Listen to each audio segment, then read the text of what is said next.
I call upon the spirit of the owl, messenger of wisdom. Welcome to the Temple of the Owl. Merry meet, seekers of knowledge, for I am Matt's Owl, your host. Hope everyone's having a wonderful day, sending some positive vibes your way if you need them out there. Here at the Temple of the Owl, located deep in the forests of Northern California. In this episode, we will discuss ritual garb like sacred regalia. This is where we talk about magic and spirituality on all levels, but it's through the perspective of a modern witch. As always, these are just ideas to help you live a magical life and think about things differently. Take the information and do what you want. Thank you guys for listening and for your support. Check out templeoftheowl.com, and we got YouTube and Spotify. Thank you guys. Also, special thank you for those listening on the KUAP Digital Broadcasting, the Troubled Minds Radio Network. I just want to say thank you guys. So we got some shows coming up every Monday at 7 o'clock. We're going to be putting out new shows. So looking forward to doing that with you. Well, I want to start the quote with the day with what I call the message of the day. And it's a little quote that I find. It helps me explain the show topic. And we're talking about sacred regalia tonight. So today's quote is where when we dress for ritual, we step out of ordinary time. And that's from a quote from Starhawk from the Spiral Dance.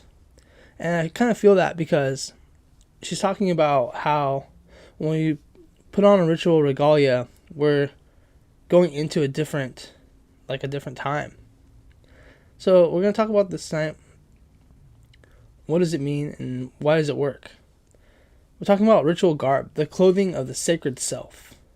And we're going to step into the robe. Tonight we're talking about something deeply personal. It's something very ancient. And it transforms the moment that you put it on. We're talking about ritual garb. Not costumes or like aesthetic outfits, but clothing as magic. Clothing as intention. Clothing as transformation. Because long before witches were accused, long before temples were built, humans understood something simple and powerful. What we wear changes who we become. So imagine the feeling of the fabric against your skin. Why do humans dress for the sacred? Across cultures and across time, humans have always changed their clothing for sacred moments. Shamans wear feathers, bones, and hides. Priests wear robes. Monks shave their heads. And witches cloak themselves in black, white, or red. Why? Because the moment that you change your clothing, you step out of ordinary time. Ritual garb marks a threshold. It tells your nervous system, this moment is different. It tells your subconscious that you are no longer just a person. You are a vessel. The clothing becomes a signal to the body, to the spirit, and to the unseen. Ritual garb works even if you don't believe in it, because your brain responds to symbol and repetition. When you wear the same garment during ritual, meditation, spell work, or prayer, your body learns the pattern. Fabric becomes memory. And eventually, simply putting it on shifts your consciousness. Your breathing slows. Your posture changes. Your awareness deepens.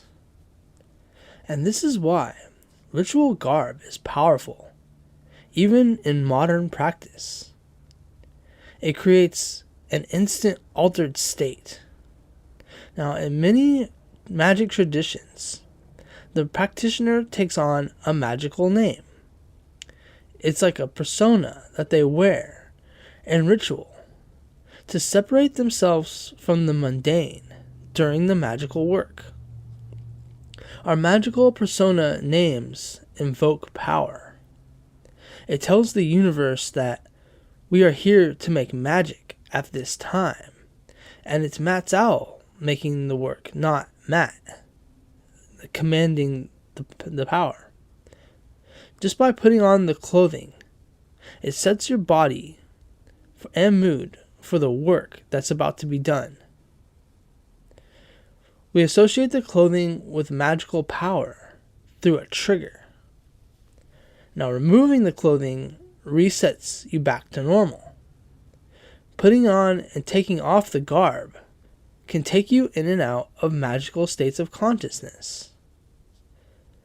Make sure you cleanse and concentrate your sacred garb. And as you go along and collecting these things, you can create whole magical outfits. Well, let's talk about the first one, the easiest one, the robe. The robe is one of the most iconic pieces of ritual clothing, and for a good reason. It hides the shape of the body, and it removes social identity. It creates uniformity between the practitioners, so everyone kind of looks the same. When you wear the robe, you become less you and more the archetype.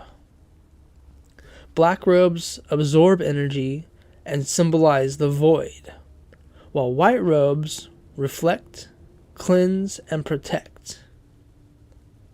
Red robes channel power, like blood, sex, and vitality.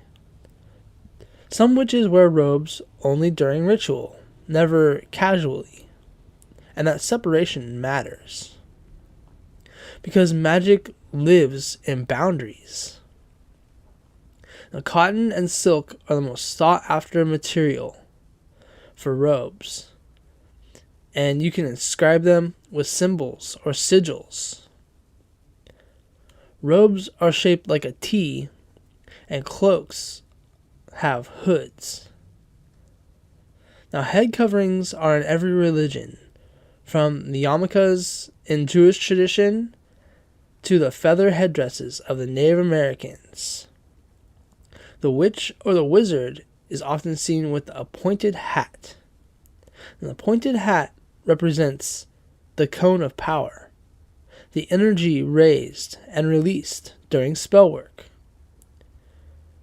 I've seen women wear crescent moons, and men wear horns as their headgear. Let's talk about footwear. Witches often seen wearing pointed shoes to direct the energy. Now, I like to perform ritual barefoot and have a connection to the earth, like through grounding.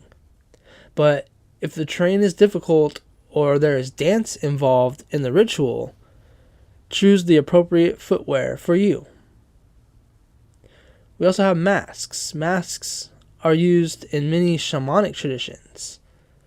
Masks remind me of Halloween and how you hide your identity from the world to not get noticed by the spirits when the veil is thin.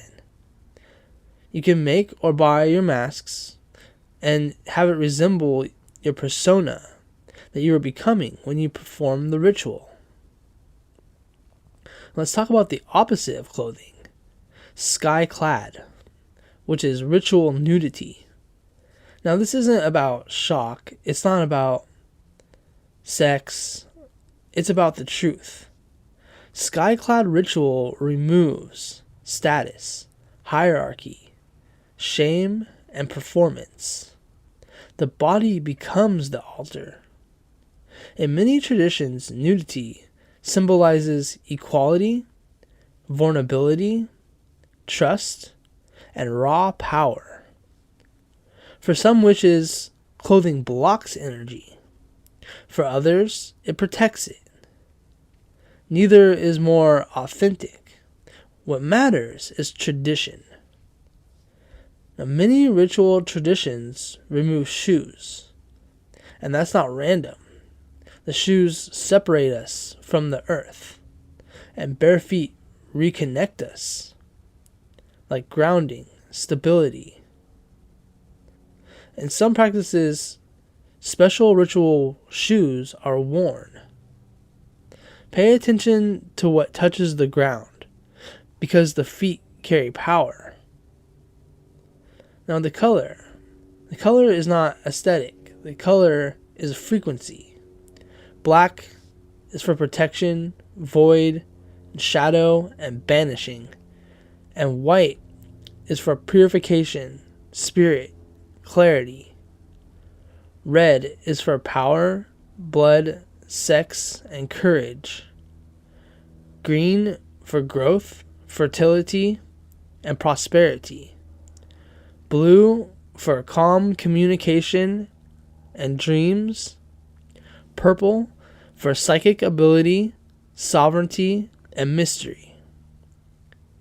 Choosing a color for the ritual is choosing what energy you are inviting. Some witches keep multiple garments. Some have one that absorbs magic. Now, covering the face is an ancient magic. It talks about masks and hoods that allow the practitioner to step outside the ego. Let the god or the archetype speak.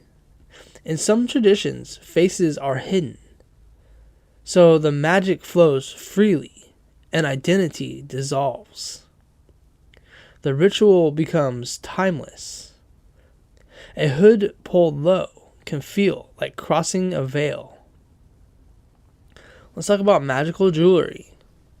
Rings, necklaces, talismans. Jewelry is wearable spell work. A ring worn only during ritual becomes a power anchor. A necklace charged under the full moon holds intention. And a bracelet becomes protection. The metal matters, the stone matters, and the placement matters. Your body becomes a diagram. You also have hair. Now, hair has been a magical. In many traditions, believe that hair holds memory, strength, and spiritual energy. And when the Native Americans braided their hair, they put spells or power when they weaved their hair. Now, covering the head can be protection, devotion, and uncovering it can be power, like wildness. Pay attention to what your head feels during the ritual. Your crown is the gateway.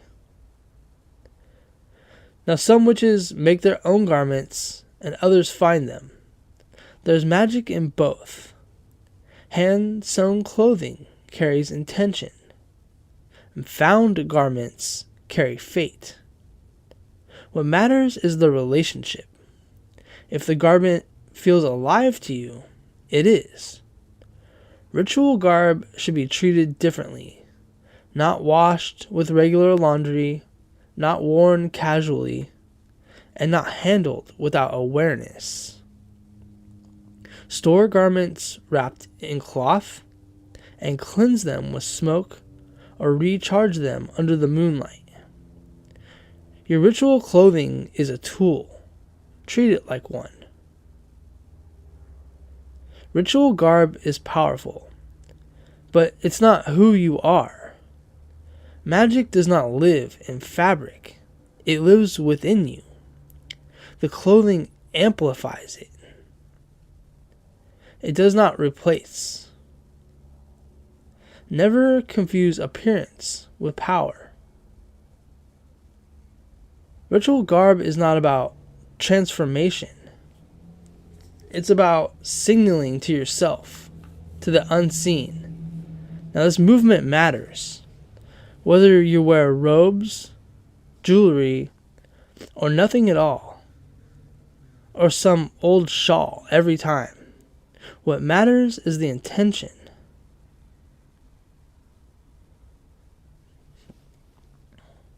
So ask yourself, what version do I want to bring forward during the ritual? What part of myself do I clothe or unclothe in the sacred space? Dress with intention and move with awareness. And remember, magic begins the moment you decide that it is no longer ordinary time. When something touches your skin, it remembers you. Let's go back to some of that ritual jewelry, because jewelry is not just decoration and magic. It's portable spell work. It's protection you can wear. Intention you can carry. A talisman that moves through the world with you. Now, humans have worn magical jewelry as long as we've existed. From bones, shells, teeth, stones, and metal. Across cultures, jewelry marked protection, status, intuition, devotion, and spiritual power. Amulets were worn to ward off spirits. Rings sealed oaths. Necklaces carried prayers. And nothing about this was random. The jewelry always has been magic, and the magic made solid. Ritual jewelry works for 3 reasons. Proximity. It touches your body. And I was talking about the crystals and how if you wear these crystals, if they touch your skin, then you can absorb the power. So having it touching your skin is important. Repetition. It's worn over and over again. And also symbolism, meaning it's layered into your body. It learns the energy of what you wear. Now, over time, a ring doesn't just symbolize protection. It becomes protection. This is how jewelry turns into a spell anchor. Now, rings are some of the most powerful ritual tools. A circle that has no beginning and no end. It seals, it binds, it protects. Historically, rings are used for authority, oath, and spirit contracts, protection, and command. Now, which finger you wear the ring on matters.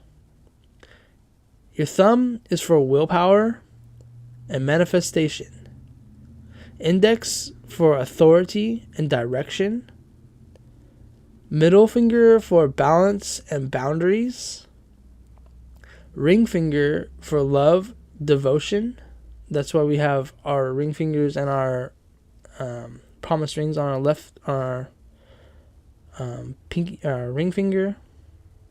And pinky is for communication and secrets. Now, a ritual ring can be worn during spell work. It becomes the turning point for your magic the moment you put it on. Necklaces sit close to the heart, throat, and solar plexus. They influence emotion, identity, and spiritual protection. And I believe this is where lockets come from, with pictures of loved ones close to our hearts. Amulets carry sigils, herbs, and stones, written intentions. In many traditions, amulets are never removed because they guard the spirit constantly. If a necklace breaks unexpectedly, many witches believe it has absorbed harm. Listen to what your jewelry says because it speaks. Some crystals and jewelry are like living batteries. The metal often matters. Each metal carries a planetary energy. Gold is for sun, vitality, and authority. Silver is for moon, intuition, and protection. Copper is for love and conductivity. Iron is for Mars, defense, and warding. And this is why iron wards spirits. This is why silver protects psychics. And why copper enhances energy flow. Choosing metal is like choosing the frequency. Bracelets influence the action. And anklets connect to grounding and ancestral memory and earth magic. We have the left side of the body is for receiving, and the right side of the body is for projecting. And that's if that's your power. Whatever your dominant hand is your projecting hand, and the less dominant side is the receiving end. And where you wear the jewelry shapes how the spell works. Now, jewelry should not be worn casually, only during ritual. It absorbs power faster. But if you wear your jewelry during anger, fear, or emotional chaos, it will hold that too. So be mindful. Magic remembers. Ritual jewelry is about relationships. It's about choosing to carry the magic with you. What spell am I carrying without realizing it? The shadow side to sacred garments is vanity and attachment. The power is a technology that we must balance. Wear what you have and build your own magical outfit as you go. Don't overspend. You don't have to have the most lavish outfits. But crafting your own or having someone else craft for you is the best way. Well, until next time, guys, let me know what you guys think. Wear your magic wisely. Cleanse and what protects you. And remember, sometimes the most powerful spell is the one you never take off. Thank you guys for joining me tonight. I'm running out of time. Thank you guys for joining with me on the Temple of the Owl. Check out templeoftheowl.com. Troubleminds.org. Thank you guys for listening on KUAP Digital Broadcasting, the Trouble Minds Radio Network. I release the spirit of the owl. Thank you guys. Blessed be. For many centuries, witchcraft has been considered evil, associated with the devil and all things dark. Let's break these stereotypes with your host, Matt Sow, of the Temple of the Owl. Let's talk about magic of the old ways, explore the many roles of the witch, learn the tools of the craft, the history of the science behind this ancient